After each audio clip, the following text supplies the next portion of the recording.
Hello，亲爱的观众朋友们，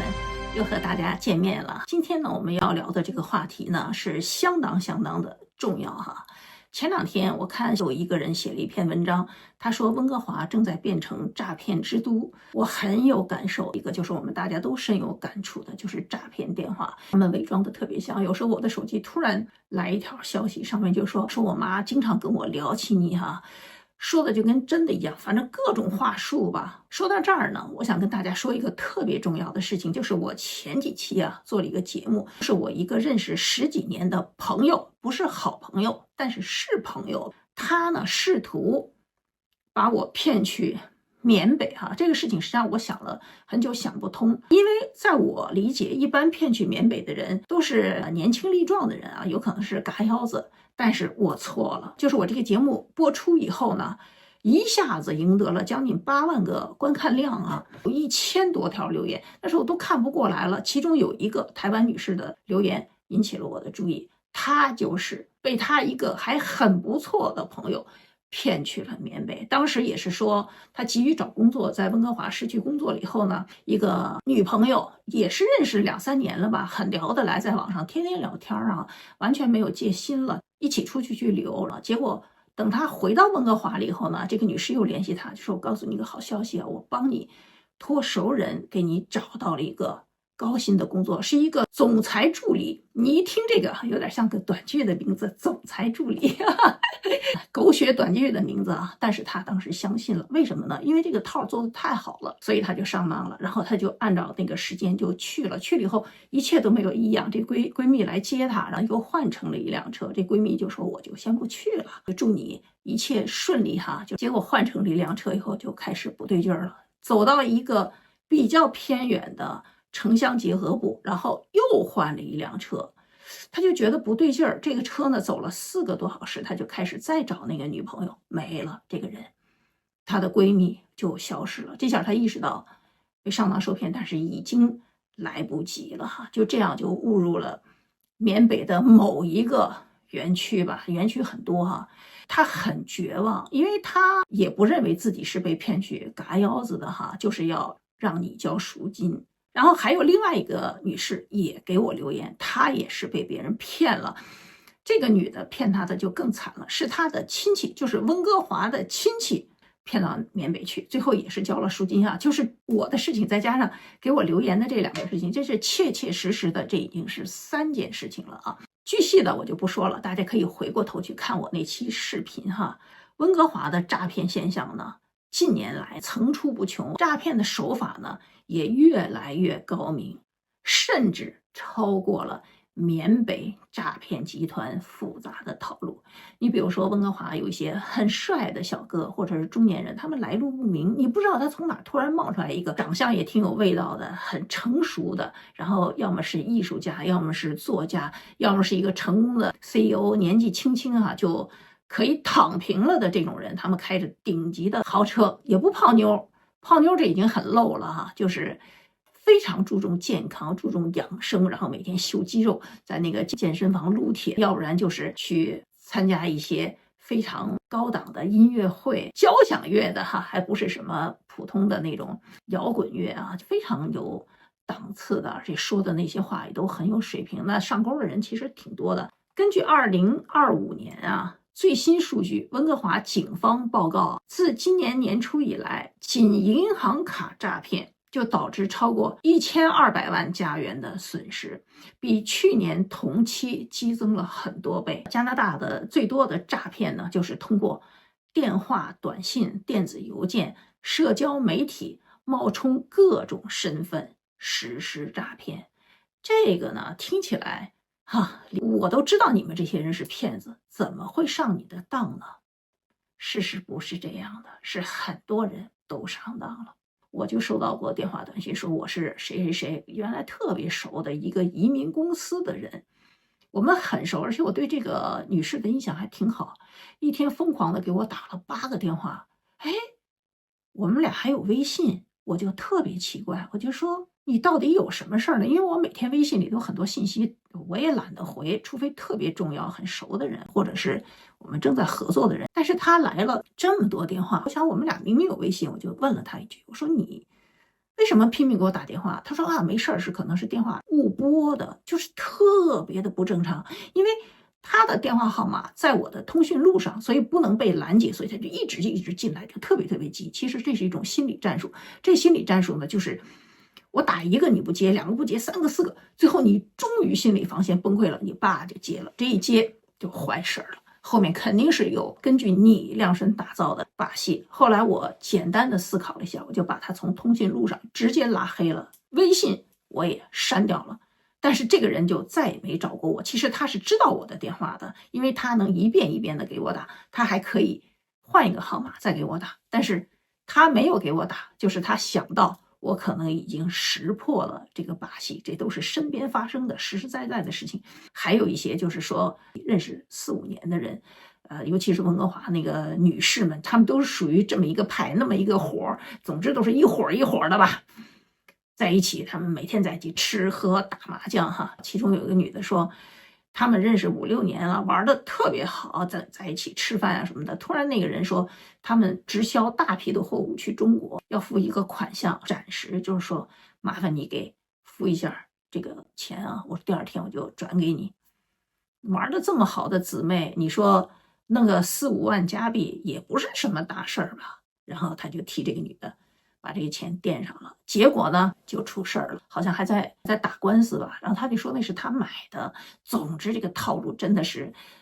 太多了。还有支票诈骗哈，我就收到过假支票，很多人都收到过假支票。我收到那个假支票呢，那个额度挺大的，我就多了个心眼儿，我先去银行，我就说你不要存进去啊，我说你帮我确认一下这个支票是真的还是假的。那个银行的那个经理就被喊出来了。过了差不多30多分钟，他很紧张，他就出来，他说这支票是谁给你的？我说是寄来的，是一个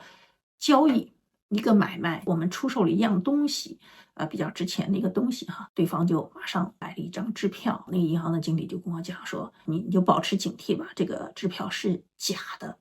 还有呢，就是假钞。温哥华现在假钞呢也挺泛滥的，给你假钞的有可能是像花零钱的那些小地方哈，或者是小的交易、小交易额，对方给你的钱，你一定要仔细看。据说是打开我们手机的那个灯去照那个，就是我们那个加币上有一个防伪码，去照那个防伪码，你不需要买那种专业的东西，就用手机的那个灯，你就能辨别出真假。更令人担忧的呢，就是电话诈骗和私信的频率不断上升。我也经常收到私信，特别讨厌，没办法，我特别讨厌。我想告诉还有一个叫菜鸟的一个快递公司啊，我从来没用过这个公司。能知道我的手机的人其实本来就不多，我很怀疑他们是怎么知道的。而且呢，一发，要不然就是优惠，要不然就是送你一个卡，要不然就是说你有什么包裹，我从来不点。千万大家不要点，不管你这个短信多么诱人，你都不要点。待会儿我后面的时候会告诉你们一件事儿哈。我们先往下说，缅北诈骗的手段呢，其实那些高超的手段也都渗透到温哥华了，就是缅北的那一套，只不过他不是把你送去缅北哈，有的人就到农场去禁锢一个人，敲诈割腰子这个事儿，咱去想吧。就是警方说缅北诈骗的手段呢，已经渗透到了温哥华。比如说抖音，就 TikTok 和 Instagram， 像我每天收到的私信哈，都几十条，还有人冒充我的朋友，而且他用的就是我的朋友的真名，说小敏我是谁哈。很多人啊用一些明星的头像啊、医生的头像啊、军人的头像，还有一个人伪装成美军的中将给我发信，我都觉得很可笑。前不久美国不是抓了一个中国留学生吗？他一个人一己之力哈，他就用一个电脑诈骗了，好像是缅因州吧，还是哪个州的一个老太太。这个老太太就被他骗走了，好像是几十万美元啊。这个人已经被抓获，只能说这老太太很运气，这个案子碰巧就给破了。大部分人没有这个好运，那钱能不能追回来就不好说了啊。这些数据提醒我们啊，他们不是业余的，他们是缅北犯罪集团的正规军，他们已经渗透到温哥华的日常生活当中。加拿大其他地方我估计也有哈，我们今天先着重说温哥华。在温哥华呢，诈骗的手法花样百出。首先呢，就是冒充中国的公检法谎称受害人涉嫌犯罪，要求配合调查或者转账自证清白。例如，他们可能声称你的电话号码涉及非法活动，或者你有非法向境外转钱的记录，这个是很容易击中人心的，因为大部分人移民啊都会有一些从中国把钱转出来的这个记录啊，但不一定是犯罪，因为你有过这种行为，你就一下子就紧张起来，就容易乱了阵脚啊。然后第二个呢，就是冒充电信公司或者快递公司。骗子呢，假装是运营商，像 Rogers 或者 Thales 或者国际快递公司 DHL， 或者是总之是出名的这些快递公司吧，声称你的账户啊或者包裹没有领取，诱导你提供个人的支付信息。说到这个事儿呢，我就特别有体会啊，我觉得这里面一定有内鬼。比如说我从中国邮寄过来一个东西啊，这个东西没到之前，诈骗邮件也不来。当我这个东西一旦进入了加拿大，马上这个诈骗邮件呢和我这个东西几乎是同步抵达，就来了。所以你防不胜防，就是 BC 渡轮公司也报告了很多类似这样的诈骗案例。骗子呢冒充 BC 渡轮的客服，索要支付信息，就是说你欠费啊，或者怎么样。电话公司也说你欠费，这儿一欠费，大家担心记录不好，又很容易就会接他的电话。第三个就是虚拟绑架，尤其是针对留学生哈，诈骗分子和绑架者冒充国内的便衣警察，谎称涉嫌案件，要求家属支付赎金。这里面曾经有个笑话，一个男孩在这儿赌博没钱了，然后他请同学把他绑架了，让他爸付钱哈，是自己精心策划的。更多的确实是本地的一些玩的还不错的人，当他们摸清了你的套路，摸清了你的家底之后，就开始下手了。这样中招的留学生蛮多的，而且赎金呢都打得惊人。撕不撕票我们再说，但是家长呢受到了很大的财务方面的损失，这都是真实的啊。后来才知道，这类诈骗其实和缅北集团，就是我说缅北集团是正规军啊，他们不是普通的游击队，不是游民，他们是有计划、有组织的。一旦被他们盯上，你很难摆脱。还有就是用那个苹果的那个追踪器追踪你。我知道一对夫妇，他们就被别人追踪到他们家的豪宅，人家盯上他们了，他们俩玩得很晚，回到家的时候呢，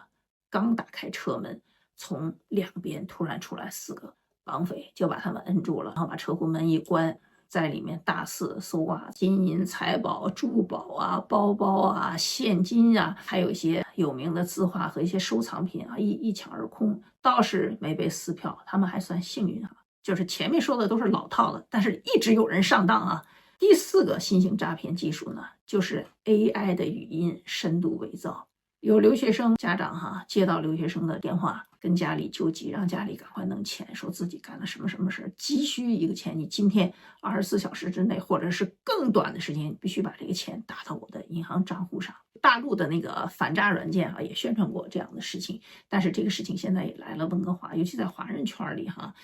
因为华人圈就是一个被盯上的群体啊。总之呢，像语音克隆的诈骗呢，或者是深度伪造视频的诈骗，模仿亲人、模仿朋友，尤其是模仿孩子，这是最吓人的。因为你一听你的孩子，你当时就会乱，脑子就会乱了上当受骗是很自然的。还有更新型的骗局，就是他告诉你，你现在要参与我们的一个销售活动，你打过来1500块钱，多1分钱你都别打，因为多1分钱你会把我们的系统扰乱你每天可以赚200块钱，但是你千万不要贪心，你千万不要打多钱，因为你一打多，我们这个系统呢就被总部那边停止交易，你只打1000多块钱，然后连续几天都挣到了200块钱，然后心就贪了，就空冲一下就打了个1万多，人家还没让他打，骗子都没让他打，他自己就打过去了。打过去，骗子急了，说你看看你这么一弄，把我们整个的这个盘，我们炒的这个盘全给我们杀当了，我们要跟总部那边要交涉很久那你这个钱暂时也拿不回来了弄得他自己还很惭愧，很惭愧。然后呢，他说那我怎么能拿到这个钱呢？人家说我们必须看到你本人，核对了你的身份证，确实是你，我们怕骗子把钱给骗走。结果他找到那个公司，那公司的人根本就不让他进，因为加拿大很多的那个写字楼就防范措施很严的，你必须要有密码，或者刷那个楼卡到哪一层到哪个办公室啊，结果他在楼下就报警，就找保安啊，找警察。那警察就打上去说：“你们为什么不让你们这客户上楼啊？”他们说：“我们没有这个客户，我们也没干这个事儿，是别人用了我们的公司。”那是不是他们干的？很难说。BC 省的证券委员会报告呢 ，AI 诈骗在 BC 省激增啊！诈骗分子用 AI 创建假身份，诱导投资，利用深度伪造技术、虚假视频、虚假声音，冒充某一个大公司的高管，要求员工转账。比方说吧，假设是个医药公司 CEO。在他们整个的这个 group 里面给员工说，我们现在要交纳一个什么钱，我们有一个什么样的福利，然后公司会给大家再回馈什么什么什么的，这全是假的。然后这些人咵咵咵全部都交了，不费吹灰之力弄了几十万走人了。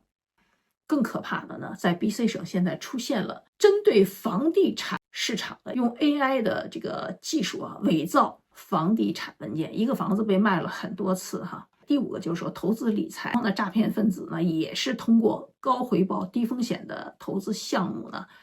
诱导，比如说你不敢投这样吧，我呢用我的钱先投入进去，如果赚了钱，赚的钱就归你了那人一听这好事儿就蛮感动的钱越滚越多的时候，就把资金卷走，人就消失了。2025年呢，加拿大反诈中心报告，此类诈骗也损失了数百万甚至数千万加币，尤其是针对华人社区，而犯罪团体与缅北集团相关，类似快招、加盟骗局也在温哥华出现。总之，我不是说嘛，人家缅北也是个正规军手段真的很高超，很多人钱不多，想投资一个小生意，有一个创业的梦想，然后骗子呢就以加盟名牌店，比如说星巴克麦当劳中国的那个以前那些著名的餐馆我就不在这儿说了，他所有的文件你都看不出来是假的，收到高额加盟费以后呢就失联了。然后我们再说第六个呢就是加密货币的诈骗，现在是大热点。因为加密货币现在呢是越炒越热，大家都开始意识到，将来呢加密货币尤其是去中心化，可能自己的钱更安全，所以很多人都开始有这个加密钱包动这个心思。我上次说了一个加密货币的视频，底下马上有人给我留言他就说，他说你学过金融，你帮我看看为什么我这个加密货币的钱包什么的都在，我怎么都打不开，我是哪个步骤做错了呢？我当时就上当了，我没问他多少钱，这怎么好意思问呢？我就觉得对方特别急，他给我留了很多言，很多次，至少5、6次，我刚一发这视频也就不到10分钟，这留言就来了，我就觉得不对劲儿，有这么傻的人吗？他的加密钱包钥匙都告诉你了，这正常吗？对吧？然后他就说这有一个网址，你点击这个网址他说姐姐帮我看一看，我根本就没点那个网址，我就把这些留言删掉了，我再也没理他。后来我就问我的一个朋友，我说怎么有人给我留这个言？他说你算是问对了，我也收到过这样的留言，这就是骗子更高超的手段。因为加密货币呢，他把他的账户密码链接都给你的时候，你就忍不住。他说小敏，并不是每个人都像你这样，很多人都想，哎呦，那我点开看看他这账上有多少钱，也许是一大笔比特币的那不是发了大财了吗？他说很多人有这种贪念，就会点，一点呢就中招了，各种中招，有的是你的加密货币钱包被盗了，或者是其他的一些病毒或者是其他的招数吧。反正天下没有免费的午餐所以我一直是坚信这一点。我在网上查了一下政府的这个指导的实用建议和加拿大反诈中心的指南。第一点是保持警惕，核实身份谈何容易现在高科技这么发达，有时候就是因为你核实了，你认为他身份是真的，你才上当受骗然后接到陌生电话、私信或者信息，尤其是紧急情况或者要求转账的，务必不要搭茬，第一时间先挂断，说我要跟官方核实，先挂断，先核实。一般你这样说，骗子就不敢再往下走了你看我们前面说了这么多骗局啊，我自己你看，首先是缅北诈骗，我都没想到缅北诈骗这都快收尾的时候啊，全世界都知道了，他们大势已去的时候，最后还有人想割我的韭菜。然后再说一个，我遇到的另外一个骗局啊，我相信也有很多人遇到过，就是加拿大的人口普查中心，很多人都说他们收到这个电话，有人说这是诈骗，有的人说不是，有的人说是，有的人说你如果不接受加拿大的人口普查的调查，还有可能蹲监狱呢，这是刑事罪，每个加拿大公民啊都有义务去接受这个调查。然后呢，我就接到一个电话，这个电话一直给我打，我不接。我当时查的时候呢，显示这个电话是真的，然后他又给我发了很多短信，说你必须要接受。给我还列了一堆题目，比如说你对加拿大整个的感觉是怎么样，移民以后的一些感受吧，还有一些题，他说你要去填空哈。我就不接，我就直接给人口普查中心打电话，然后我说有没有这么一个人和这么一件事儿。他说加拿大人口普查中心呢通常会发信，打电话比较少。如果我们发信，你就按照那个信给我们回答就行了。如果你实在不想回答啊，也没有事儿，不存在什么要蹲监狱啊什么这种事情。但是呢，因为每个公民都要尽义务嘛，如果我们来了一封信哈，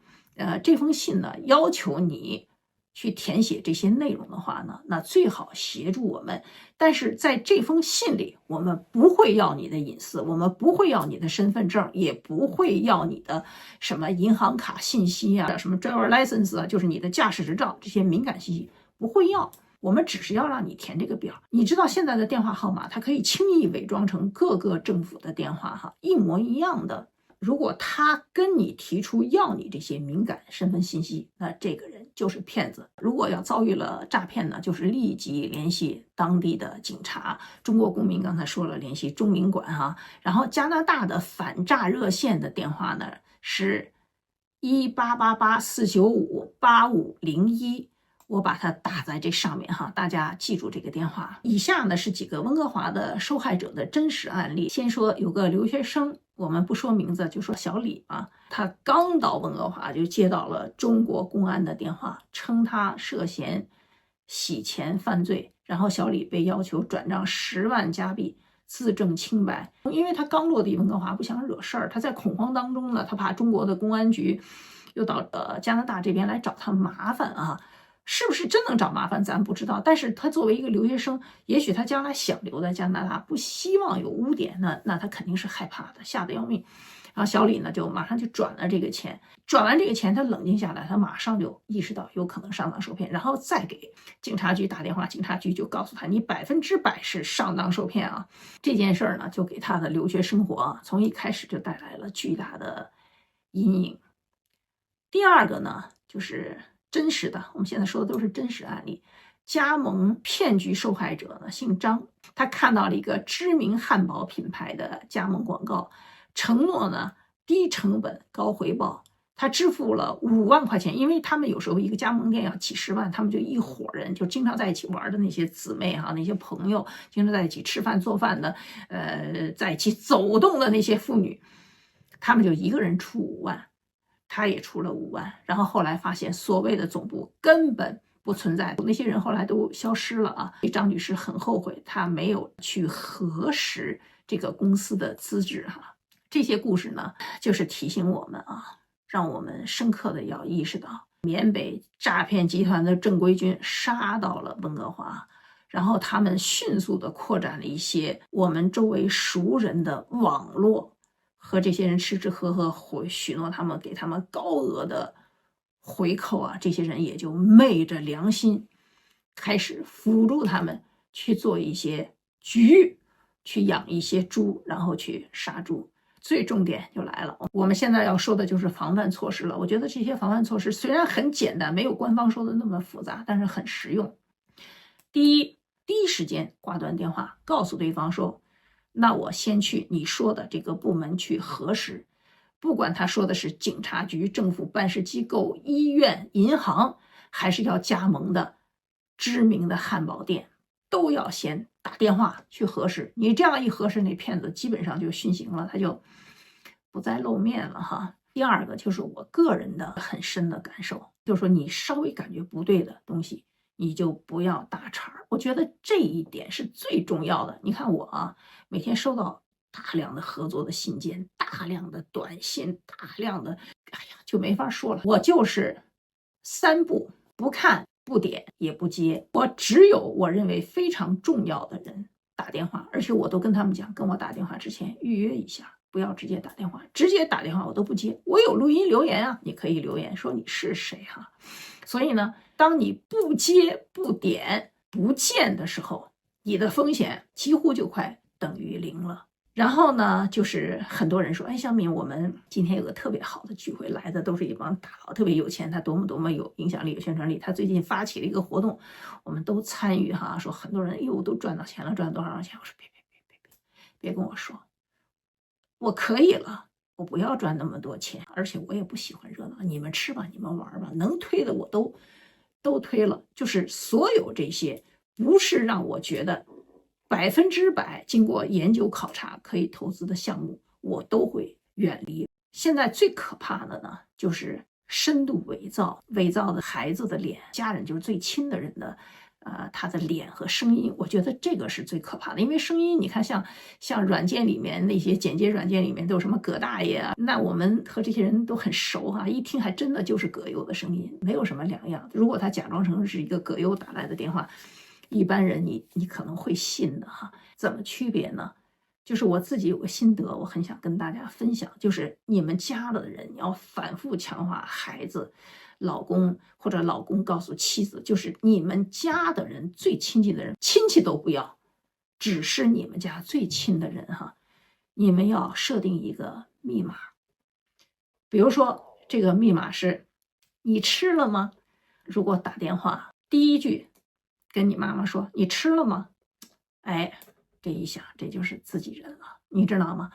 然后你就可以相信他。如果他是个骗子，他用着你的小孩的脸，用着你的亲人的声音，他就不知道你吃了吗？这个暗语在关键的时刻，它绝对会发挥作用的。微信上有人给你发一个说，我是公安局的某某某某某哈，然后某某某某某他已经被逮捕了，你要协助一下调查，这都是瞎扯淡。因为公安局不会用这种方式的。你比如说有什么重大案啊，尽管我们在海外，你可以通过中领馆啊正规的渠道来找我们了解情况，那我们肯定是愿意配合你嘛。但是不管你是大事小事，正常的渠道你是一定要走的。它不可能是公安局在微信里给你发一条信息说我是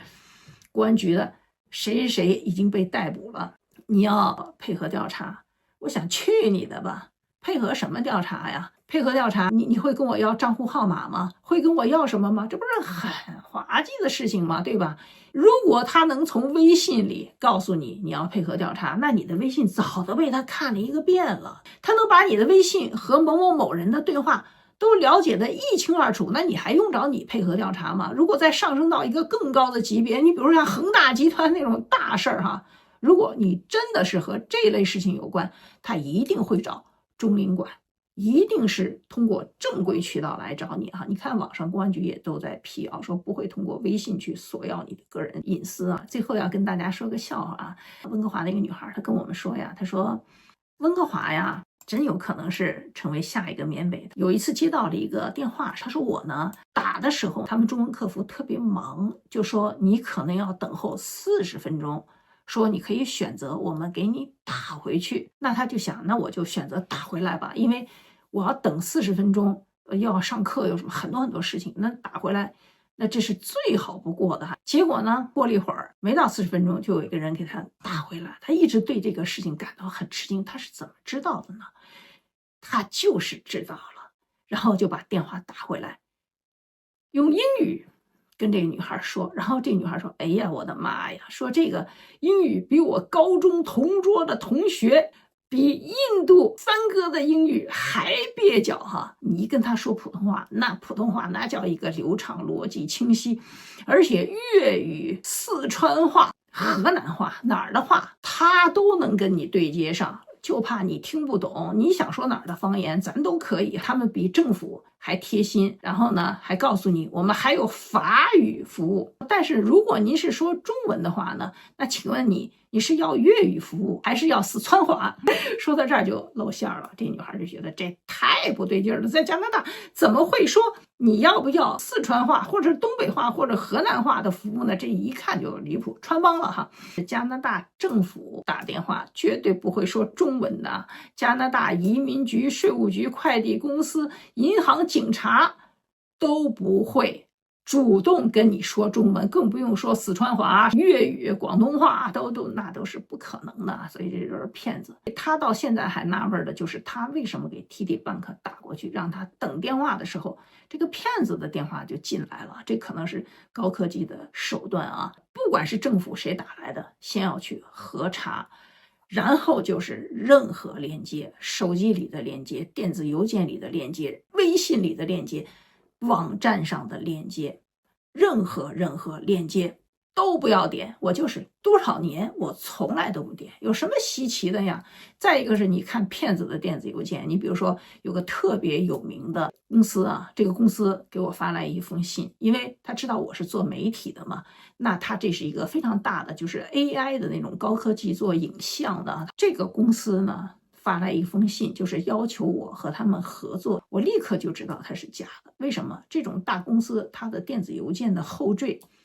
一定是公司的后缀，这个没有，一看就是典型的那种诈骗集团的那种一次性的生成的那种邮箱。最后再告诉你们一句，不要图便宜去下载那些盗版的软件，这些软件的隐患太大了，比如说 PDF、Word 或者是等等吧，你的所有的隐私，你写的这些东西，保留这些东西哈，这些文档它的后门就是对它开放的，你的所有东西对它都是开放的啊，它可以任意的看到你的保存的、你的密码什么的，很简单。所以如果这些方面你都能做到的话，那我觉得骗子也只能管你叫声姐姐或者叫个阿姨呀，他也是真的没招啊。话说到这儿，就是让我们温哥华挺热闹的，全世界各族人民，全世界各种骗子，全世界各种权贵，全世界各种美女，反正我们这儿是一个巨大的名利场，有钱人也是特别的多。那这儿被骗子盯上的可能性肯定是很高的，我们大家多加小心啊，以免给自己的生活添堵。好吧，那就说到这儿，谢谢大家，周末愉快，拜拜。